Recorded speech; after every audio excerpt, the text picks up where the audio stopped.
ഇന്നത്തെ റെസിപ്പി ചപ്പാത്തിക്കൊരു കറിയാണ്. അത് സോയ വെച്ചിട്ടുള്ള ഒരു കീമ മസാലയാണ്, സോയ കീമ മസാല.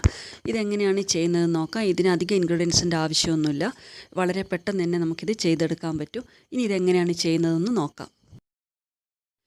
ഇതിലേക്ക് ഞാൻ 1 കപ്പ് സോയ എടുത്തിട്ടുണ്ട്. അത് തിളച്ച വെള്ളത്തിൽ ഒരു അരമണിക്കൂർ സമയം ഇട്ട് വെച്ചതിന് ശേഷം അതിലെ വെള്ളം മുഴുവൻ പിഴിഞ്ഞ് കളഞ്ഞ് മാറ്റി വെച്ചതാണ്. ഇനി ഇതിൻ്റെ മസാലയ്ക്ക് വേണ്ടി ഞാനിവിടെ എടുത്തിട്ടുള്ളത് 2 സവാളയാണ്. അത് ചെറുതായി തന്നെ ഒന്ന് കട്ട് ചെയ്ത് വെക്കുക. പിന്നെ വേണ്ടത് 1 ടേബിൾ സ്പൂൺ ഇഞ്ചി വെളുത്തുള്ളി പേസ്റ്റ്.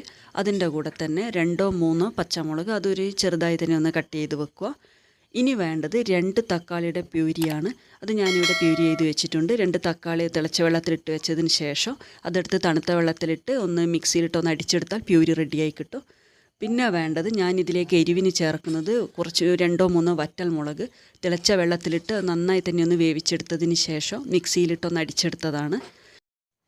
പിന്നെ ഞാനിതിലേക്ക് എടുത്തിട്ടുള്ളത് 1.5 ടീസ്പൂൺ മല്ലിപ്പൊടിയാണ്. അതിൻ്റെ കൂടെ തന്നെ ഒരു ഉരുളക്കിഴങ്ങ്, അത് ചെറുതായി തന്നെ ഒന്ന് കട്ട് ചെയ്ത് വെക്കുക. പിന്നെ വേണ്ടത് 1 ടീസ്പൂൺ ഗരം മസാലയാണ്. അതിൻ്റെ കൂടെ തന്നെ 1 ടീസ്പൂൺ പെപ്പർ പൗഡർ കൂടി ഇതിലേക്ക് ചേർക്കണം.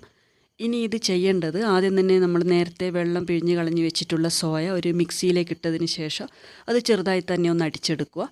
അങ്ങനെ നമുക്കിതിൻ്റെ കീമ റെഡിയായി കിട്ടും.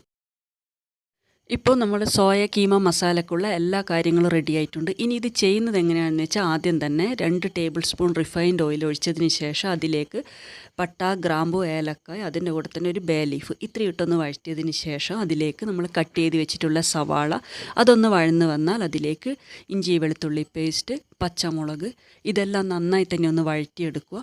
ഇത് വഴന്ന് വന്നതിന് ശേഷം വേണം നമുക്കിതിലേക്ക് പൊടികളെല്ലാം ചേർക്കാൻ. ഇതിലേക്ക് ഞാൻ ചേർക്കാൻ പോകുന്നത് മല്ലിപ്പൊടിയാണ്. അതൊരു 1.5 ടേബിൾ സ്പൂൺ ചേർത്തിട്ടുണ്ട്.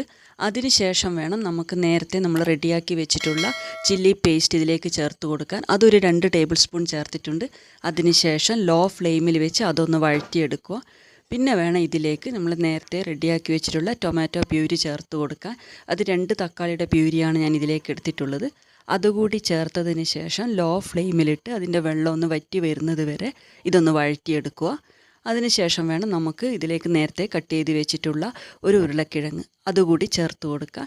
പിന്നെ ഇത് ലോ ഫ്ലെയിമിലിട്ട് ഒരു 5 മിനിറ്റ് സമയം ഒന്ന് അടച്ചു വെച്ച് തന്നെ വേവിച്ചെടുക്കുക. ഇപ്പോൾ ഏകദേശം സമയം ഒരു 5 മിനിറ്റ് കഴിഞ്ഞിട്ടുണ്ട്. ഞാനിത് തുറന്ന് നോക്കുമ്പോഴേക്കും ഉരുളക്കിഴങ്ങ് നന്നായി തന്നെ വെന്തിട്ടുണ്ട്. ഇനി ഇതിലേക്ക് വേണം നമ്മൾ നേരത്തെ റെഡിയാക്കി വെച്ചിട്ടുള്ള സോയ കീമ ചേർത്ത് കൊടുക്കാൻ. സോയ കീമ ചേർത്തതിന് ശേഷം അതൊന്ന് വഴറ്റിയെടുക്കണം. വഴറ്റിയെടുത്തതിന് ശേഷം അതിലേക്ക് 1 കപ്പ് നല്ല തിളച്ച വെള്ളം തന്നെ ഇതിലേക്ക് ചേർത്ത് കൊടുക്കുക. അതിനുശേഷം 1 ടീസ്പൂൺ നേരത്തെ എടുത്തു വെച്ചിട്ടുള്ള പെപ്പർ പൗഡർ കൂടി ചേർത്ത് കൊടുത്ത് ഇതൊന്ന് അടച്ചു വെച്ച് ലോ ഫ്ലെയിമിലിട്ട് തന്നെ ഒന്ന് വേവിച്ചെടുക്കുക. ഇപ്പോൾ ഇത് ഏകദേശം വെന്ത് വന്നിട്ടുണ്ട്. ഞാനിതിലേക്ക് ഒരു 1/4 കപ്പ് കൂടി വെള്ളം ചേർത്ത് കൊടുത്തിട്ടുണ്ട്. അതിനുശേഷം വേണം നമുക്ക് ഗരം മസാല ചേർത്ത് കൊടുക്കാൻ. അങ്ങനെ എല്ലാം റെഡിയായി കഴിഞ്ഞ് നല്ലൊരു സോയ കീമ മസാല റെഡിയായിട്ടുണ്ട്. ഇനി ഇതിലേക്ക് ആവശ്യത്തിനുള്ള മല്ലിയിലയും കൂടി ചേർത്ത് കഴിഞ്ഞാൽ നല്ലൊരു മസാല റെഡിയായി കിട്ടും. ഇത് ചപ്പാത്തിക്ക് നല്ലൊരു സൈഡ് ഡിഷാണ്. എല്ലാവരും ഒന്ന് ട്രൈ ചെയ്ത് നോക്കുക. ഇഷ്ടപ്പെട്ടിട്ടുണ്ടെങ്കിൽ കമൻറ്റ് ബോക്സിലേക്ക് കൂടി അറിയിക്കുക. ഇനി നല്ലൊരു റെസിപ്പിയായി അടുത്ത വീഡിയോയിലേക്ക് കൂടി കാണാം.